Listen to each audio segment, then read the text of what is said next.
আন্দোলনের ধারাকে আমরা বজায় রাখবো। এখন এই বিক্ষোভ সভায় এখানে বক্তব্য রাখবেন এআইডিএসওর পশ্চিমবঙ্গ রাজ্য সম্পাদক মণ্ডলীর অন্যতম সদস্য এবং কলকাতা জেলা সভাপতি কমরেড পিন্টু দাস। তাকে এখানে বক্তব্য রাখার জন্য আহ্বান করছি।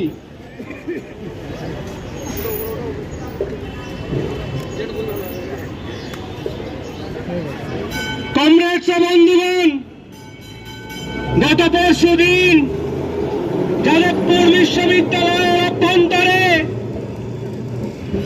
ছাত্রদের ওপর আমাদের রাজ্যের শিক্ষামন্ত্রীর গাড়ি চালিয়ে দেওয়ার যে বর্বরোচিত ঘটনা ঘটেছে তা দেখে রাজ্যের সারা দেশে যেখানে ছাত্রছাত্রীরা তাদের দাবি জানিয়েছে, তারা প্রতিবাদ করেছে, তারা তাদের গণতান্ত্রিক দাবিকে তুলে ধরেছে শিক্ষামন্ত্রীর সামনে।